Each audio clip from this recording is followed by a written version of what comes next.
Hello guys, আজকে আমি যাচ্ছি ঠাকুরনগর। তো তোমাদের টিঙ্কু আজকে ঠাকুরনগর যেতে পারেনি, কারণ হুট করে বাড়ি থেকে প্ল্যান হয়েছিল বলে আমাকে যেতে হয়েছে। তো আজকে আমি শেয়ার করব ঠাকুরনগরে কি করলাম, কত মজা করলাম না কি, সব শেয়ার করব। তো প্রথমে দেখতে পাচ্ছ গাংনাপুর স্টেশনটা পুরো ফাঁকা। আমরা 27 তারিখে গেছিলাম, তো ওই দিনকে ভিড় ছিল না, সবাই 26 তারিখ থেকেই যাওয়া শুরু করে দিয়েছিল বলে ওই দিনকে ফাঁকা ছিল। দেখতেই পাচ্ছ ট্রেনে উঠে গেছি, কিন্তু ট্রেনেও পুরো ফাঁকা, পুরো একদম শুয়ে বসে হেলে দুলে আরামসে গেছি গাইস। কোনো ভিড় টিড় ছিল না 27 তারিখে। 26 তারিখে সবাই গেছিলো বলে মানে 10টার থেকে লগ্ন লেগেছিলো, কি স্নানের কি মুহূর্ত, তো ওই সময় সবাই গেছিলো।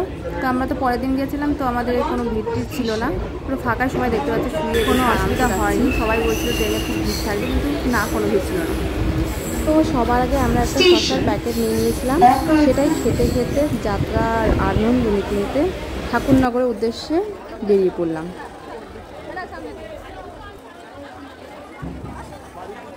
তো দেখো আমরা ঠাকুরনগর স্টেশনে পৌঁছে গেছি।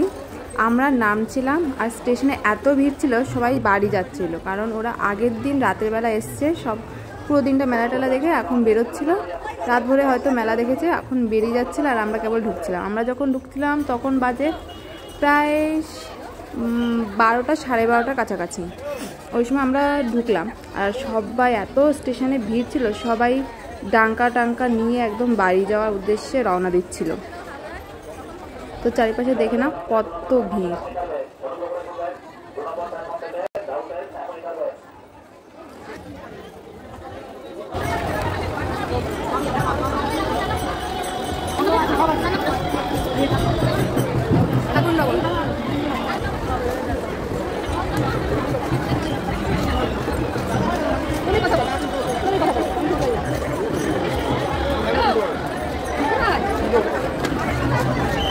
তো দেখো গাইস, চারিপাশে কত ভিড়, কত দূর দূর থেকে কোটি কোটি মানুষ এসেছে মতুয়া মেলার সম্মিলনে।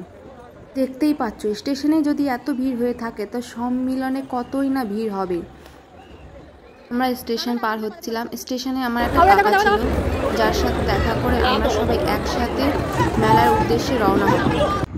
তো ওইদিকে রাস্তাটায় প্রচণ্ড ভিড় ছিল, তাই আমরা এই শর্টকাট রাস্তা দিয়ে যাচ্ছি, এই ভাঙা রাস্তার মধ্য দিয়ে। ওই রাস্তায় দেখো কত কোটি কোটি মানুষ ওই রাস্তা দিয়ে যাচ্ছে, এত ভিড় এত ভিড়। ওই পাশ দিয়ে যাওয়া যেত না বলে আমরা এই পাশ দিয়ে যাচ্ছি। আর ওই পাশে ডাঙ্কার এত প্রচণ্ড আওয়াজ, তাই একটু অসুবিধা হচ্ছিল হাঁটতে। আর আমাদের সাথে 2জন বয়স্ক মহিলা ছিল, যার জন্য আমরা ওই পাশে ভিড়ের মধ্যে দিয়ে যাওয়া ঠিক মনে করিনি।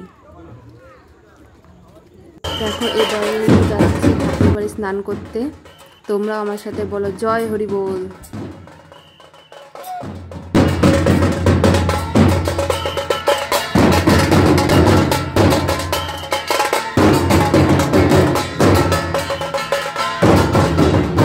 দেখো বন্ধু, এখানে কত কত গাড়ি দাঁড়িয়ে আছে, তার মানে তোমরা ভাবতেই পারছো কত কোটি কোটি কোটি মানুষেরই না এখানে আগমন হয়েছে। কুম্ভ মেলার থেকে আমার মনে হয় না বেশি কম মানুষ এখানেই আসে। কুম্ভ মেলাকেও টক্কর দেবে আমাদের ঠাকুরনগরের মেলা। তো এখানে দেখো চারিপাশে এখানে খাওয়ার আয়োজন করা হয়েছে, অনেক অনেক মানুষের খাওয়া দাওয়ার ব্যবস্থা এখানে করা হয়েছে। শুধু এখানেই না, এই সময় ঠাকুরনগরে প্রত্যেকটা বাড়িতে প্রত্যেকটা ভক্তদের জন্য খাবারের একটা বিশেষ আয়োজন করে। 2-3 দিন আরামসে তোমরা এখানে এসে বিনা পয়সায় খিচুড়ি, প্রসাদ, ডাল, ভাত, ঘ্যাট, টক, পায়েস সব কিছু পাবে এখানে। এই জিনিসটা আমার প্রত্যেকটা মানুষের মধ্যে ভালো লাগে। ঠাকুরনগরে গেলে এই সময় তোমরা অভুক্ত থাকবে না। আমরা প্রায় ঠাকুরবাড়ির কাছেই চলে এসেছি। এই চারিপাশে দেখো মহাকুম্ভ থেকে আগমন অনেক অনেক ঋষি অঘরী এইদিকে এসেছে আমাদের ঠাকুরনগরের ঠাকুরবাড়িতে। চারিপাশে এই সুন্দর দৃশ্যগুলো দেখেই তো মনে একটা ভক্তি ভাব জন্ম নেয়।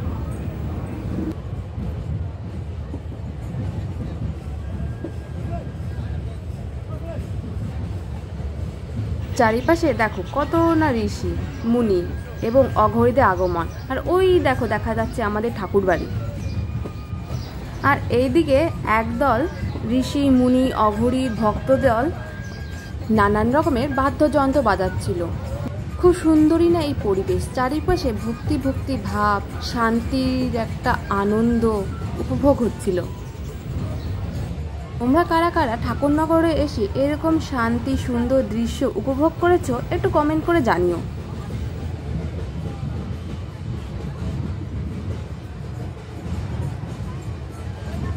তো ওই দেখো ওই পাশে দেখা যাচ্ছে একটা ঘাট, যেখানে কোটি কোটি মানুষ প্রত্যেক বছর তিথি অনুসারে এখানে এসে স্নান করে। একে বলে কামনা সাগর।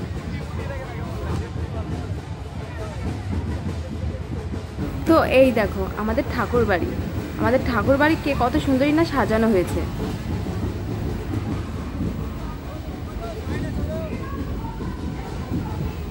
এখন আমরা মন্দিরে যাওয়ার জন্য সহজ রাস্তা যেখানে ভালোভাবে যাওয়া যায় সেই রাস্তায় খুঁজছিলাম। এই পাশে ডাঙ্কার এত শব্দ হচ্ছিল যে কারো কথাই শোনা যাচ্ছিল না।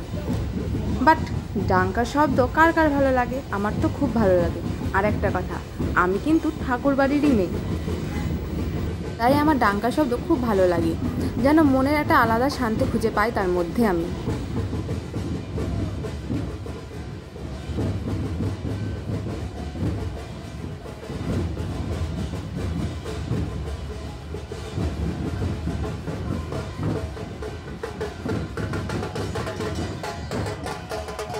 এখানে দেখো কি প্রচণ্ড পরিমাণে কাদা জমে গেছিল। এটা যেহেতু ঘাটের সামনে জায়গা, তাই সবাই স্নান করে ভিজে অবস্থাতে যাতায়াত করছিল বলে এই পরিমাণে কাদা জমে গেছে। সবাই এখানে খালি পায়ে যাতায়াত করছিল, বাট আমরা জুতো পরেছিলাম, জুতো চটি পরেছিলাম বলে আমাদের হাঁটতে প্রচণ্ড কষ্ট হয়েছিল।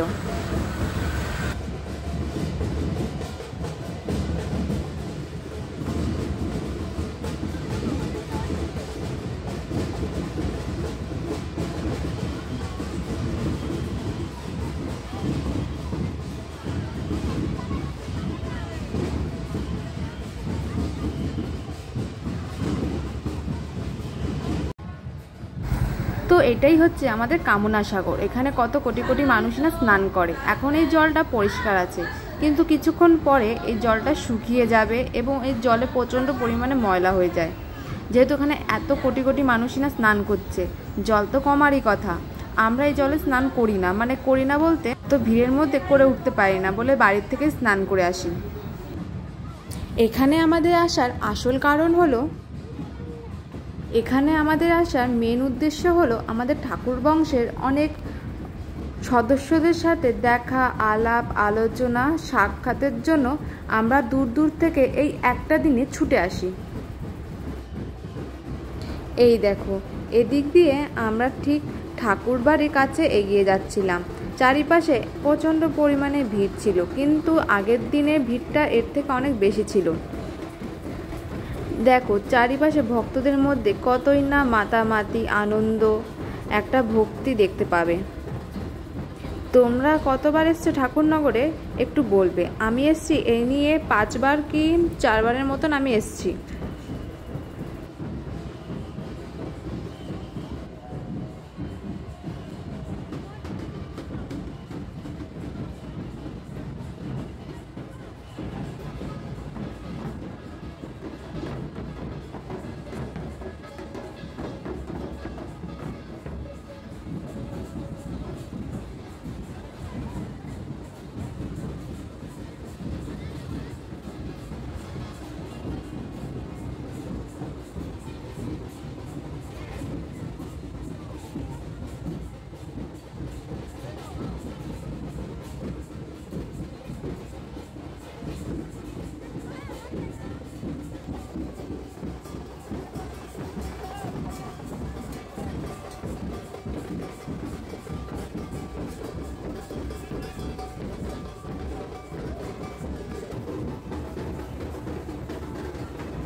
এখানে দেখো একদল নিউজ রিপোর্টার এসছে নিউজ টাইম থেকে। আসলে এখানে অসীম সরকার এসেছিল ঠাকুরনগরে, তাই এরা এসেছিল ওনার ইন্টারভিউ বা খবর দিতে। এখানে প্রচণ্ড পরিমাণে ঠেলাঠেলি লেগে গিয়েছিল, আমরা তো প্রায় পড়েই গেছিলাম। বাতাসার এখানে একটা ভেড়ি ছিল, ভেড়ির মধ্যেই প্রায় পড়ে গেছিলাম। তো যাই হোক, এখানে খুব খারাপ একটা অবস্থা হয়ে গেছিলো ঠেলাঠেলির মধ্যে, কিন্তু আজকের দিনে এটুক হওয়া স্বাভাবিক ছিল। দেখো ওই দিক দিয়ে ওরা চলে গেল, সবার হাতেই ফোন, আর সবাই এখানে এসেছে ভিডিও করতে। আমিও একটু ভিডিও করে নিয়েছিলাম তোমাদের সাথে শেয়ার করব বলে।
এটা হলো আমাদের হরিচাঁদ ঠাকুরের গদিঘর। চারিপাশে বাতাসা এবং ফুল টুল দিয়ে সাজানো।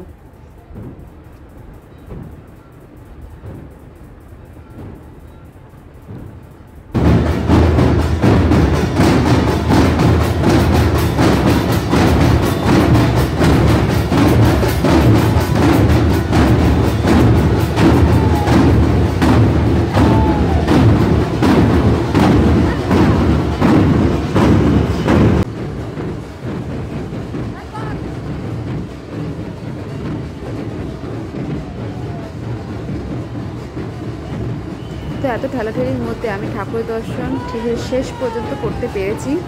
তোমরাও করো আমার সাথে, আর বলো জয় হরি বল। তো এই সময় সবাইকে প্রসাদ দেওয়া হচ্ছিল।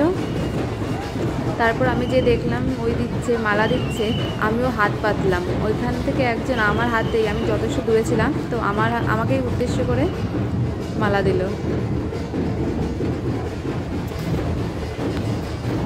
ওই ভিডিওটা, ওই শটটা নিতে পারিনি, যে আমার হাতে যে মালা দিয়েছিল ওই শটটা নিতে পারিনি, কিন্তু আমাকে উদ্দেশ্য করে মালাটা দিয়েছিল অনেকজন লোকের মধ্যে। যাই হোক, মালাটা পেয়েছি, আমি তাতেই খুব খুশি হয়ে গেছিলাম। মাকেও দেখাচ্ছিলাম যে দেখো আমাকে মালা দিয়েছে। মাও খুব খুশি হয়ে গেছিলো যে ঠাকুরের পায়ের থেকে মালাটা পেয়েছি আমি।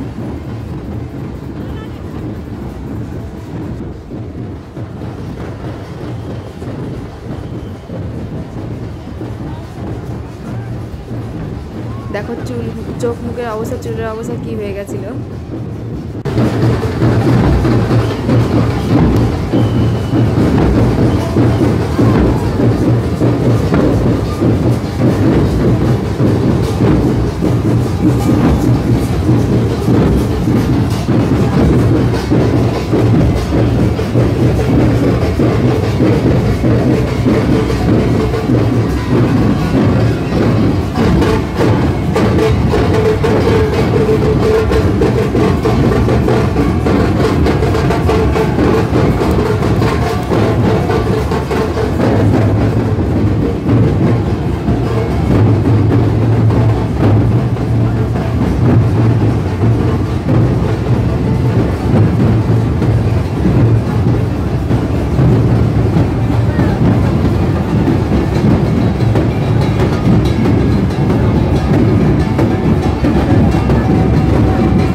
গাইস দেখো আমি আমাদের কাকা বাড়ি চলে এসেছি। এটা আমার একটা কাকা বাড়ি।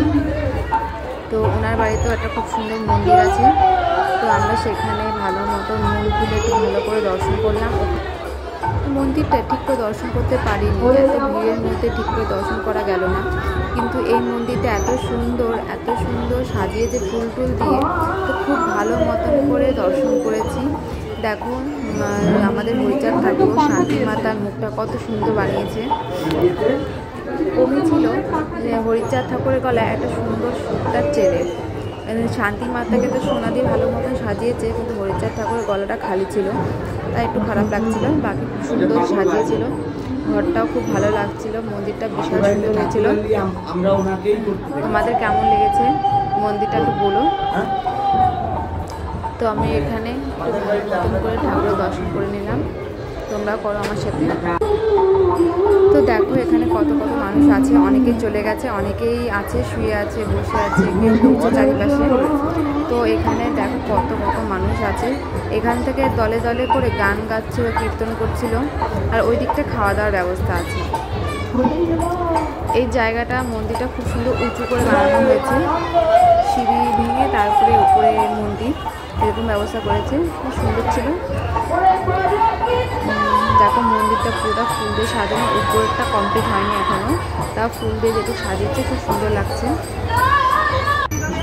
তারপর আমরা খেতে চলে গেছিলাম। এখানেও অনেক মানুষের খাবার ব্যবস্থা করা হয়, প্রায় বলতে পারো হাজার মানুষ এখানে খায় এই দিনে। তো আজকে ছিল ডাল, কুমড়ো আলু দিয়ে ঘ্যাট, আর টকও ছিল। খাওয়া দাওয়ার পর আমরা মেলা দেখার উদ্দেশ্যে বেরিয়ে পড়েছিলাম। আমরা এখান থেকে মেলা দেখবো এবং সোজায় বাড়ি চলে যাবো আর ফিরে আসবো না এদিকে, তাই আমরা বেরিয়ে পড়েছিলাম তাড়াতাড়ি করে। কয়টার দিকে বেরিয়েছিলাম আমরা, প্রায় 5:30 কি 5টা নাগাদ বেরিয়ে গেছিলাম। ঢুকতে না ঢুকতে কাকা দুটো পাখা বেরিয়ে গেছিল, বড় দুটো, একটা ওনার জন্য একটা আমার জন্য। আমি বললাম দেখি একটু আমাকে তো একটু ভিডিও করতে। কাকা বলছে যে এটা দেখার দরকার নেই, এটা তুই বাড়ি নিয়ে যাচ্ছিস। তো আমি সেটা বুঝিয়ে গেলাম, এত বড় একটা পাখা ফার্স্ট টাইম দেখলাম, এত বড় পাখা আমি দেখিনি। দেখো চারিপাশে কত লোক, সবাই মেলা দেখতে যাচ্ছে। চারিপাশে সুন্দর দোকান ঘর আছে, অনেক দোকান বসেছিল এখানে। এটা বলেছিলাম এটা খুব বড় একটা মেলা, তো অনেক দোকান বসে থাকে এখানে। চারিপাশে ভিড় দেখে তোমরা আন্দাজ করতেই পারছো এখানে কত মানুষ আছে এবং কত দোকানি না আছে। এটা তো কিছুই না, এটা মেলার বাইরে, আর মেলার ভিতরে আরও প্রচণ্ড ভিড়, তোমরা দেখতে থাকো।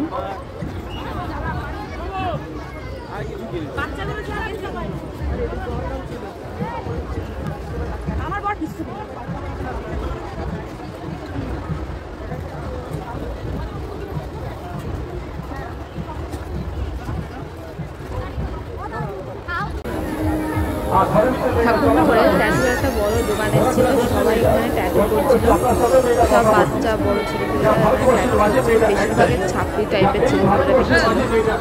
যাই হোক মেলাটায় দেখো কত প্রচণ্ড ভিড়।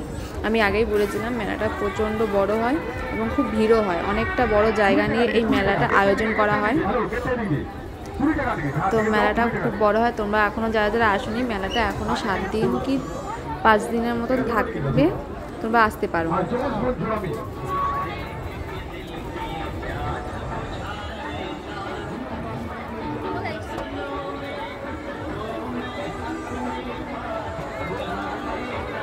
এটা সত্যিকার মেয়েরা, সত্যিকার মেয়েরা যাত্রা মেয়েরা জীবন্ত ভরে দিল।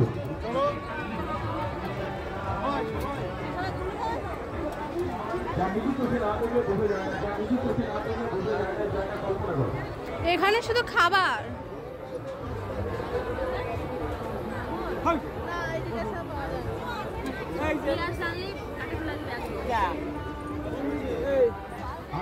এক সাইডে অনেক হোটেলের মতন দোকান বানিয়েছিল, পুরো হোটেলের মতন। এখানে চারিপাশে শুধু হোটেল আর হোটেল, খাওয়া দাওয়ার কোনো বিরিয়ানি টিরিয়ানি, চাউমিন, এগরোল এরকম টাইপের খাওয়া দাওয়া এখানে দোকান বসেছিল, অনেকগুলোই বসেছিল। দেখো চারিপাশটা শুধু দোকান আর মানে এরকম খাবার দোকান আর কি। দাদা ভাই বিরিয়ানি দোকানও এখানেই বসেছিল। তো এখান থেকে আমরা কটা আরও 4-5টা তালপাখা কিনে নিয়েছিলাম। আমার বান্ধবী বলেছিল ওর জন্য আনতে, আর আমরাও নিজের জন্য দুটো এনেছিলাম। তো মেলা থেকে আমি একটা টাঙ্কা কিনে নিয়েছিলাম। আমি বাড়ি থেকে বলে এসেছিলাম আমাকে একটা টাঙ্কা বা ক্যারা কিনে দিতেই হবে। আমি একটু বাড়াতে পারছিলাম না, একটু করতে বাড়ানোর চেষ্টা করছিলাম। মা বলছে একটু বাজে দেখা, একটা ভিডিওতে নিলাম। টাঙ্কা নেওয়ার পর আমরা এখন মেলা ঘুরে নিয়েছিলাম। ওই দেখো ওটাকে মরণদ্বীপ বলে, ওইখানে গাড়ি টাড়ি চালানো হয়। তোমরা কারা কারা দেখেছো মরণদ্বীপ? আমি তো দূর থেকেই দেখলাম, কাছে গিয়ে দেখা হয়নি। তো এসব দেখতে দেখতে মেলার চারিদিকটা দেখতে দেখতে আমরা মেলার বাইরে বেরিয়ে যাচ্ছিলাম, কারণ অনেকটাই বেজে গেছিলো। আমাদের এখনও বাড়ি যেতে অনেকটা রাত হতো, তাই আমরা আর বেশি দেরি না করেই বাড়ির দিকে যাওয়ার রাস্তা ধরে নিয়েছিলাম। ডাঙ্কাটা নিয়ে আমি একটু পোস্টপাস দিচ্ছিলাম। দূর থেকে দেখো এই নাগরদোলার ভিউটা কত সুন্দর আসছিল। আমি তাই 2-4টা ছবি নিয়ে নিয়েছিলাম। আর ওই দেখো মরণদ্বীপ, নাগরদোলা আর ওটা হলো মরণদ্বীপ। দুটোই লাইটিং দিয়ে খুব সুন্দর সাজানো হয়েছিল। এখানে প্রত্যেকবারই এই ব্যবস্থা এইসব আয়োজন করা হয়। তোমরা যারা যারা আসতে পারোনি, তো পরের বার নিশ্চয়ই এসো, তোমরা এসব দেখো। ঘন্টা অপেক্ষা করে আমরা ঠাকুরনগর থেকে ট্রেনটা পেয়ে গেছি। তো আজকের জন্য এইটুকু, দেখা হচ্ছে নেক্সট ব্লগে। তোমাদের জন্য এরকম ভিডিও আমি বানাতে থাকবো। তো প্লিজ তোমরা সবাই একটু ভিডিওটা লাইক করে দিও। বাই।